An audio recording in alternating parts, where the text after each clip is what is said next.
Good morning. After I decided on that topic, the title, I wondered how many people know the joke that it comes from. Do you all know the joke? How do you get to Carnegie Hall? Practice, practice, practice. Yes, a cab driver. That's a cab driver? Practice. Well, I'm going to talk about how over the past 50 years there's been a lot of criticism about our educational system. John Holt's book in 1964, How Children Fail, created controversy because it said that our children were failing not despite the system, but because of the system. Many of our students, he said, are afraid, bored, and confused.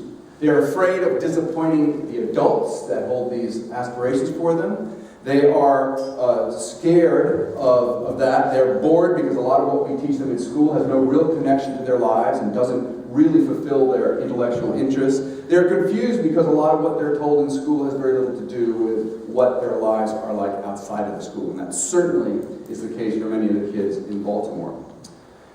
There are handouts out there that have many of the books I'm going to mention on them, as well as some handouts from Bob Kay with his educational quotes. So I urge you to take them or see me if they're all gone. But there are a lot of different ways people blame the school systems. Certainly, I see a lot of people blaming, and I do too, the teaching to the test mentality that stresses numbers over learning. There are other people that say that the unions are the problems. That's certainly the main message of Waiting for Superman, a blockbuster film.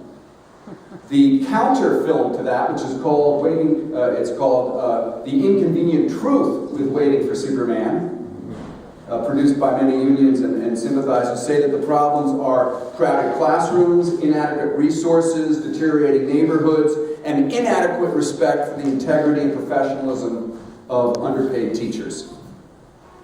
Other people say that the problem is the corporate takeover of schools. That was the message of Diane Ravish's The Death and Life of the Great American School System.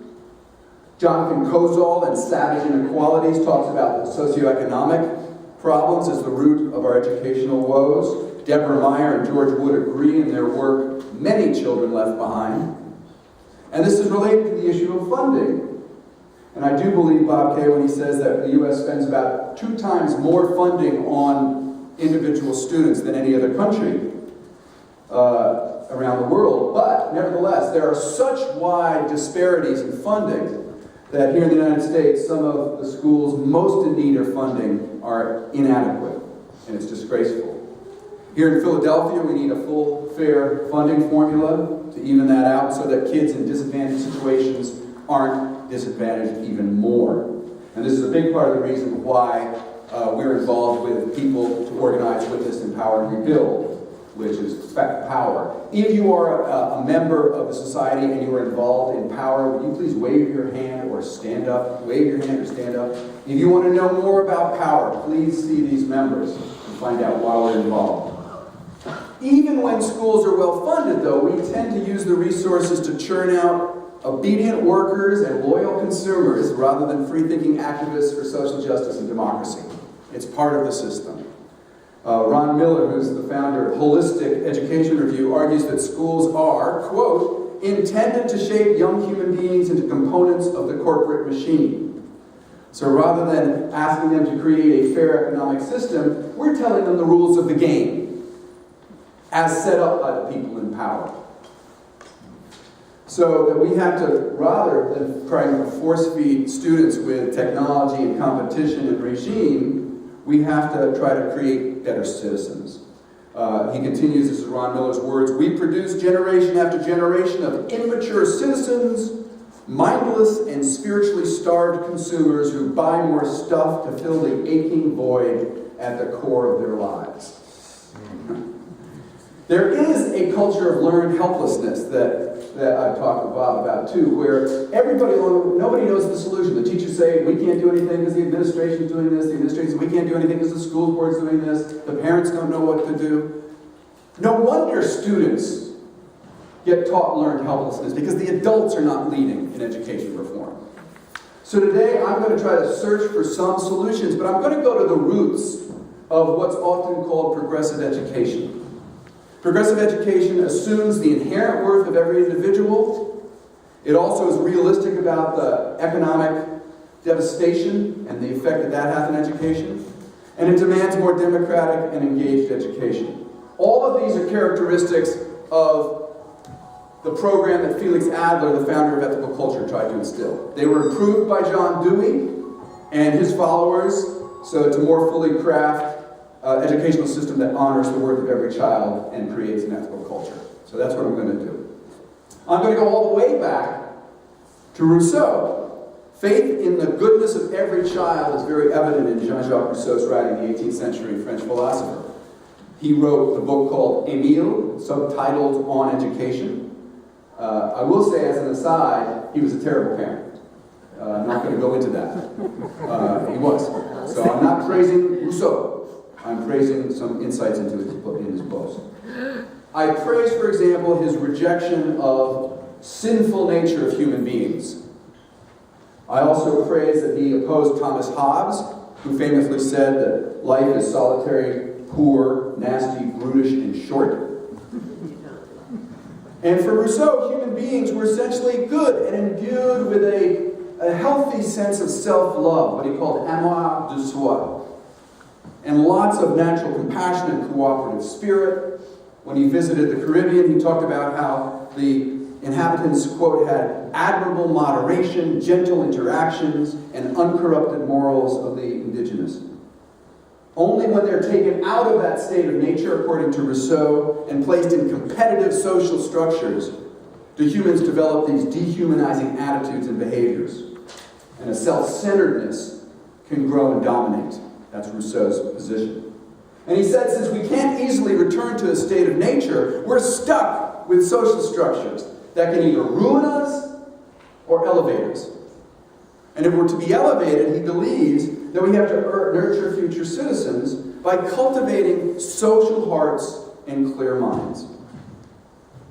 We need not be ruled by a vicious law of the jungle or cutthroat modern culture. And he says it, interesting, in the Discourse on Inequality, listen to how he lays it out. He says, he's seeking this middle ground. He says, quote, nothing is so gentle as man in his primitive state, when placed by nature at an equal distance from the stupidity of brutes and the fatal enlightenment of civil man. I think he probably gives animals short shrift in that. But he really sees that we have a middle course between over-civilizing our people into regimes that are brutal and simply letting us run amok. His emphasis on natural goodness and growing compassion and respect grew in Western culture because for centuries, children were treated with ruthlessness. They were killed, they were abandoned, they were abused as a matter of course throughout history. With the rise of the Romantic movement in the 1800s, there was this growing respect for children, not as little adults or animals to be trained, but as gentle creatures to be nurtured, full of goodness and potential. And the Romantic reformers wanted to bring that to the surface, wanted to bring out the noble of Rousseau's noble savage. In one section of Émile, Rousseau talks about a Savoyard vicar, in particular one who rejected the doctrine of original sin. And this was a radical belief that was actually embraced in the 16th century by the Unitarian Church of Transylvania. I didn't even know there was a Unitarian Church of Transylvania. But this is the root of contemporary Unitarian ethical culture and other liberal approaches to democracy.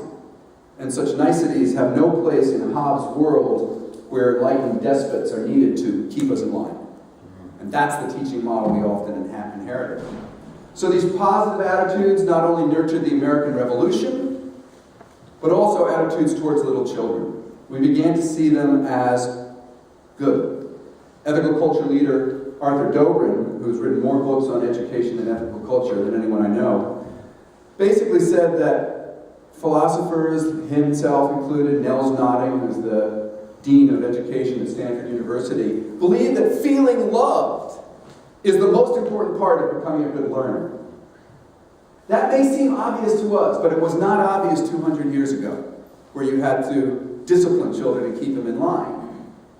And there's lots of disagreement now over how much self-esteem we unconditionally ladle out to each and every kid in the forms of, trophies for every soccer tournament and pats on the back praising people. I get the idea that you have to earn self-esteem. But at a deeper level, a sense of self-worth has to be there. It has to be something that every kid feels. Alfie Kohn explained in his book, The Myth of the Spoiled Child. We need to let kids know that they're well loved, unconditionally, even if they screw up. They are worthy and we love them. Kids are basically social and cooperative beings, and we have to try to help them think and learn and ask questions, and to be the expert that he or she is on what they're going to learn and when they're going to learn it. We need to trust children more.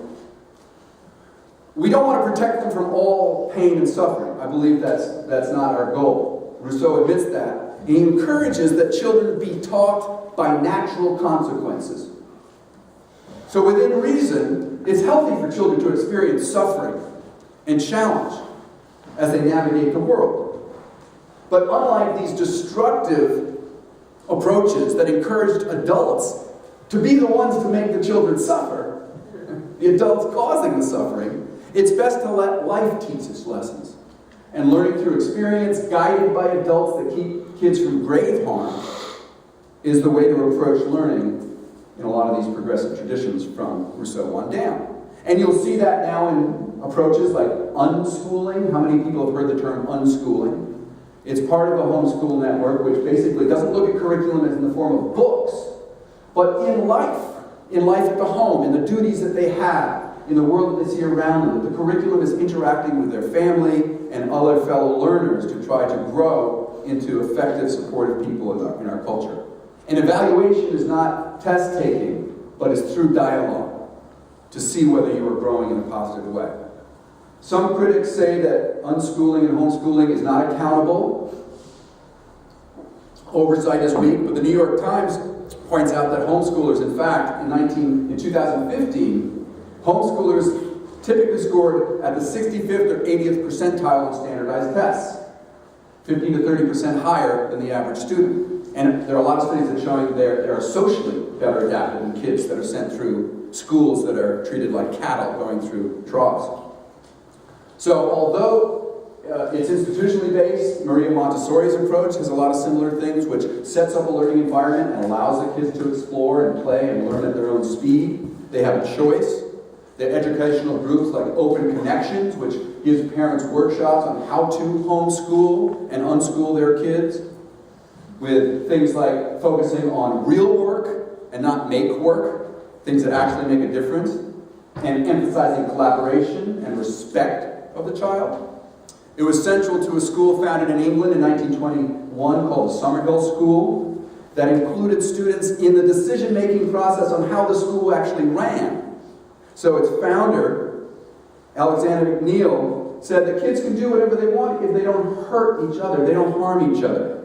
He said that we give them, quote, freedom, not license. Freedom, not license to hurt others. As long as they didn't harm people, they could decide to go to class or not. Which was one of the things that Bob has told me was the key to success at a school in Moscow called the School for Self-Determination that's now closed. But it had the most successful rise in test scores and a drop in disciplinary incidences when they had one rule instituted: you may leave the classroom if you want. The idea that you learn better when you feel free was part of that. Many contemporary reformers in our own country are trying to incorporate some of these. Jerry Mintz, who's founder of Alternative Education Resources, emphasizes student-driven, learner-centered approaches to education, using Montessori techniques and unschooling. And they all aim at empowering the student to shape the environment rather than forcing our kids into the environment. They can have an effect on the environment around them. So there are progressive schools around this area, like a school at Rose Valley that has this child-centered approach to learning and guiding kids to help them know themselves and learn how to interact with the environment better and be contributing members. So there's some reason to be suspicious of the large public school systems, I understand. I mean, they're cutting art, they're cutting music. All these alternative institutions focus on the right side of the brain as well as the left. The importance of the whole child is very important. My daughter in kindergarten, half-day kindergarten, when she was attending years ago, had her 15-minute recess cut because they needed more time for testing. 15 minutes for kindergarten. So all of these alternatives include the idea that you need play, you need downtime, you need freedom. So I think that comes about quite often. I taught for 25 years, and I think educational reform has got to start by looking at the purpose of education. And I think the purpose of education is to prepare the child for the real world. So how can we make our schools more like the real world? How can we have them prepare kids for real responsibilities in the broader society? That's the civic nature of education. That's why we need a public school system. There is a civic nature. It's not just each individual child, it's the communities that we're trying to create. And that was fundamental to Rousseau, and it was fundamental to ethical culture's approach to ethical learning. So our contribution, this movement's contribution to education is strong. I want to turn to that for a little bit. Felix Adler, most of you know this, saw himself as a teacher. He taught most of his life. When he was pursuing his PhD in Europe, he was influenced by two educational philosophers, Johann Henrik Pestalozzi and Friedrich Froebel. And here I'm drawing on the research of our leader in training, Paulo Ribeiro. Rousseau gave to Pestalozzi this rejection of original sin that he embraced. He assumed the worth and goodness of every child, and he thought it was easier to engage kids using love and support rather than anger and criticism. Great idea.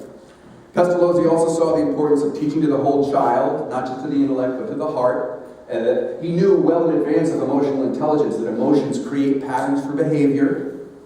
And most relevant to today, Pestalozzi emphasized connecting the child with the outside world in meaningful ways. Friedrich Froebel, who was a student of Pestalozzi, embraced this approach, and exploration and play was a big part. In fact, Froebel had something he created called Froebel toys, educational toys that kids could play with.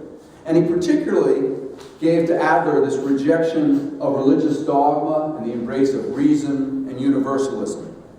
Universalism. All children deserve tolerance and respect, not just the top 10. So education should nurture and not punish.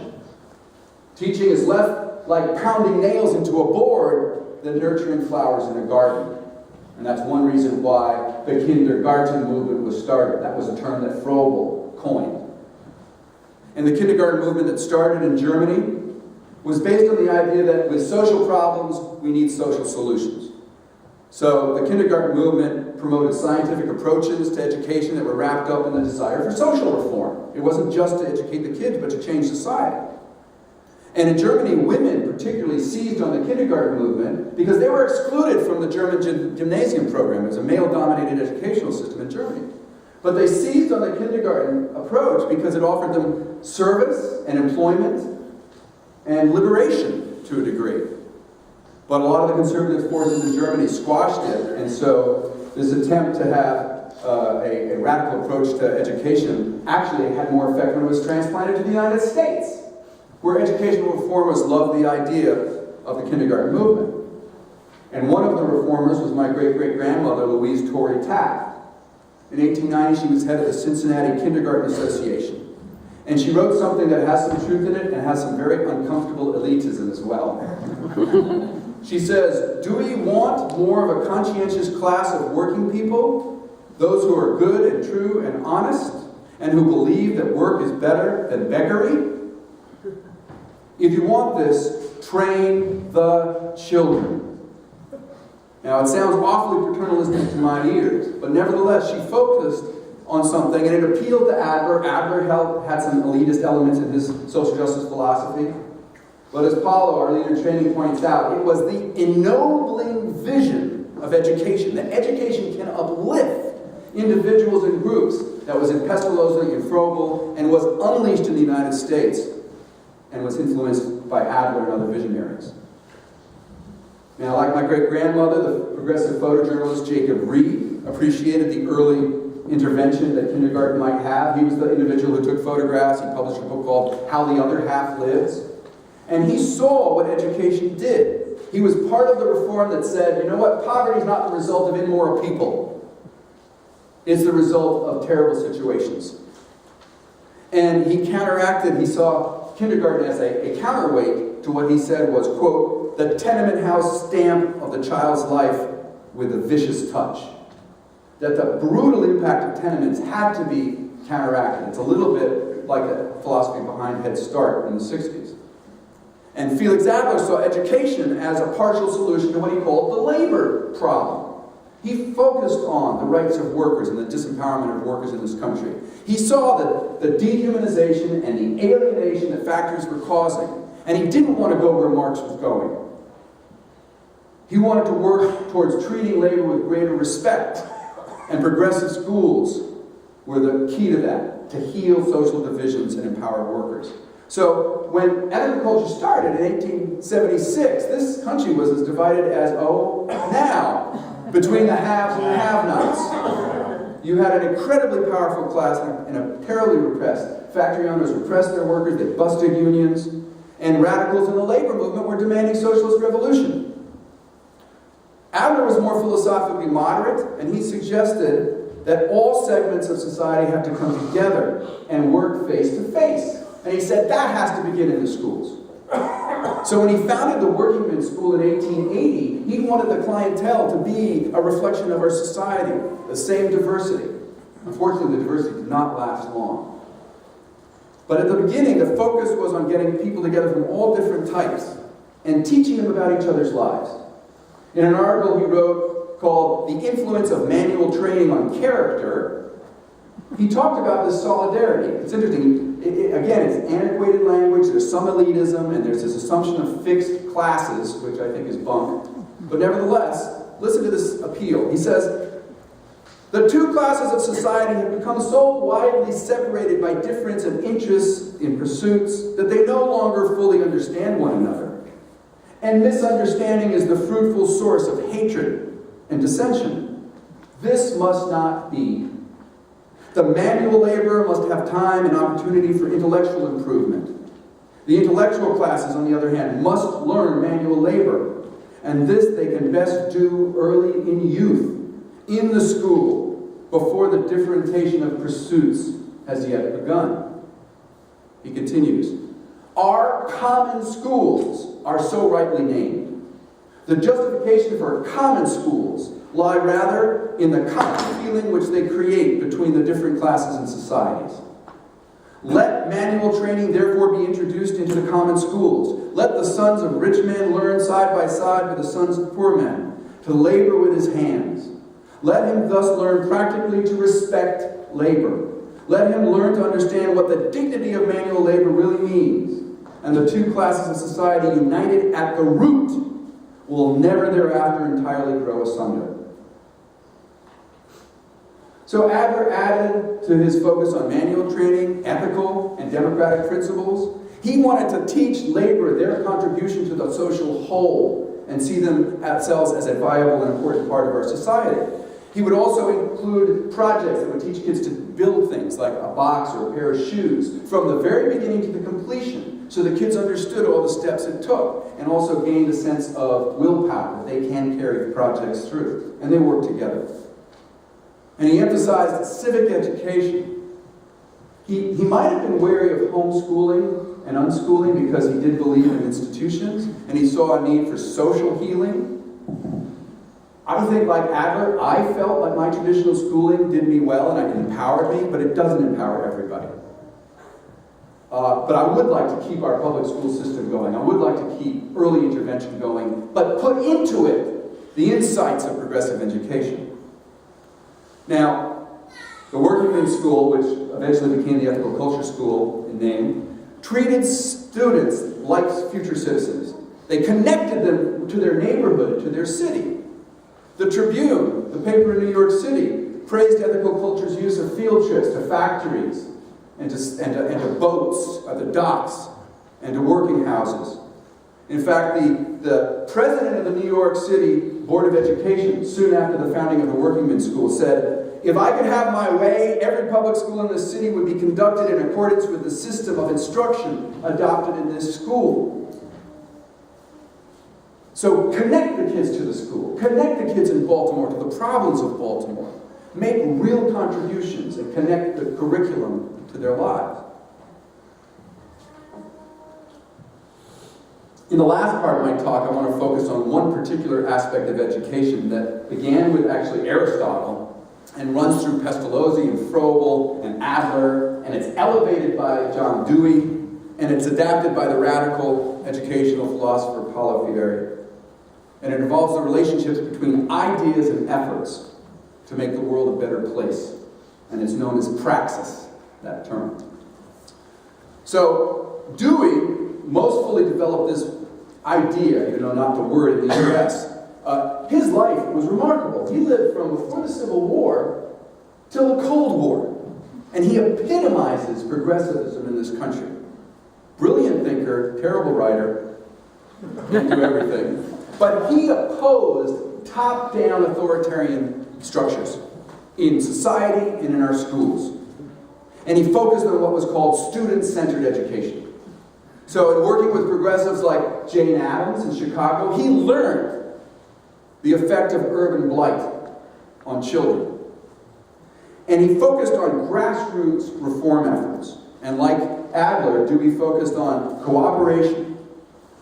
Joe Schumann, ethical culture leader at Bergen County, puts it this way. He says that good works were done not for the poor or to the poor, but where an environment was created where the poor could govern themselves and use the condition of self-governance as a vehicle towards self-development and self-fulfillment.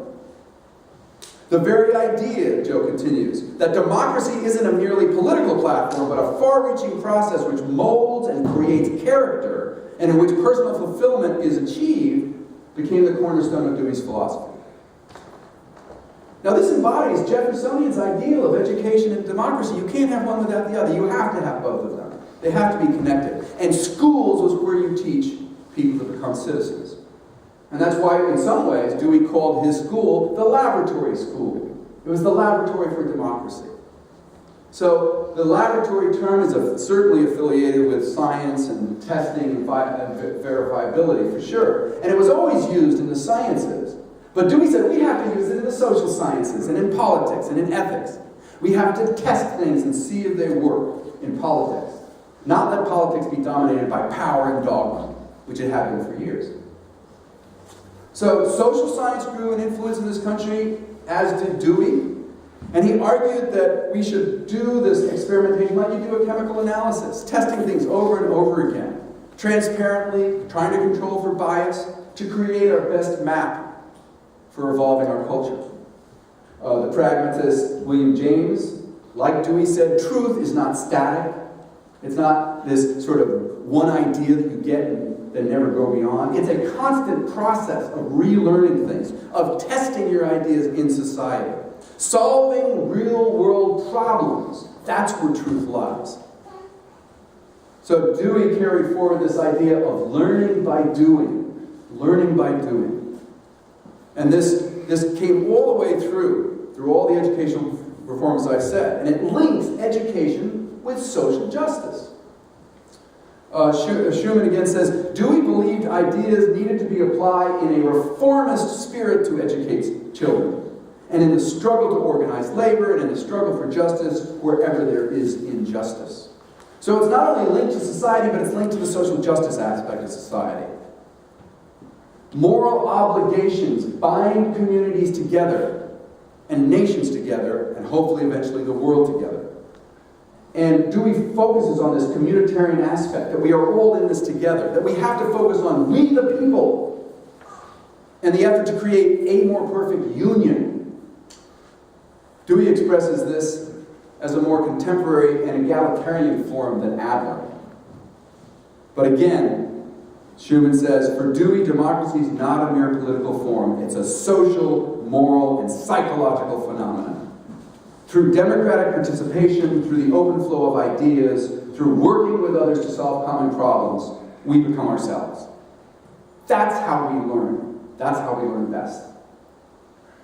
So it brings me to Paulo Freire, the Brazilian who coined the term praxis, at least in its modern usage. He wrote the book in 1970 called Pedagogy of the Oppressed. And he attacks what's called the banking concept of teaching, where the teacher comes and deposits stuff into the account, and then the student can spend it over their life. It's a one-way street, where students passively receive and memorize and repeat. That's not communication. That doesn't lead to real thinking. This is Fierre's words. Only through communication can human life mold meaning. The teacher's thinking is authenticated only in the authenticity of the student's thinking. The teacher cannot think for his or her student, nor can she impose her thoughts on them. Authentic thinking, thinking that is concerned about reality, does not take place in an ivory tower, in isolation, but only in communication. If it is true that thought has meaning only when generated by action upon the world, let me say that again, because that's the key to Praxis, that thought has meaning only when generated by action upon the world, the subordination of students to teachers become impossible. If we meet in the real world, we meet equally. So Fierre rejects theories that treats knowledge as static ideas possessed by one person and passed on to another. And he sees knowledge like James and Adams and Dewey did, as a process, as a dynamic interchange between thinkers and their environments and each other. And he urges teachers to teach cooperatively with their students, that students and teachers teach each other. There's a mutuality, and that's at the heart of ethical humanism. That heart is what Fierre calls praxis. It's not just application of theory, it informs theory. It's not that you have an idea that you know is right and then you go out and practice it. You test them, you go back and forth. It's a constant process. It's frustrating, it's difficult, but that's how democracy works. Adler understood this. He said, quote, "By trying our theories out and testing their validity, action itself teaches us how we ought to act." Action itself teaches us how we ought to act.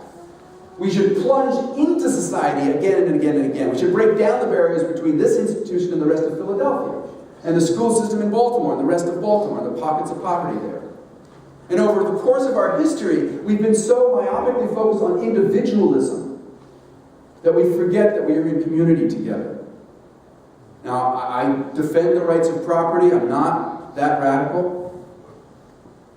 But in a situation where individualism led people to claim that they owned other people as property, we've got to question that. We've got to question whether the individuals should be on that pedestal that we put them on. As it becomes clearer and clearer day in and day out that our problem in this country is not the total amount of wealth, it's the distribution and use of it. In that situation, we have to re-emphasize the mutuality of our existence. And despite many of the flaws of Rousseau, he offers us a reference point at critiquing our approach to property. In his discourse on inequality, he says, "The man who first, having fenced in a piece of land, said, 'This is mine,' and found people naive enough to believe him, that man was the true founder of civil society. From how many crimes, wars, and murders, from how many horrors and misfortunes might not any one have saved mankind by pulling up the stakes, or filling up the dish, or crying to his fellows, 'Beware of listening to this impostor. You are undone if you forget that the fruits of the earth belong to us all, and that the earth itself to nobody.'" That's pretty radical, but it's about cooperation. It's about community. I don't expect us to give up private property. I don't subscribe to Proudhon's anarchist claim that property is theft. But I think we have to apply ethical culture's demand for greater equality of resources and opportunity in our economy and in our educational system. Our schools need to be the engine for growth and the place where community begins, where our ideals are fulfilled first. They should elevate the level of public dialogue and empower future citizens, and it can't do it the way it is now. So I hope that we can work to try to improve the educational system around us, to bring an ethical mission, a civic, a non-sectarian, universal ethical mission back into our schools that broaden our educational revolution so that schools actually no longer serve as just warehouses for kids, but actually gardens where we nurture their ethical best. Thank you.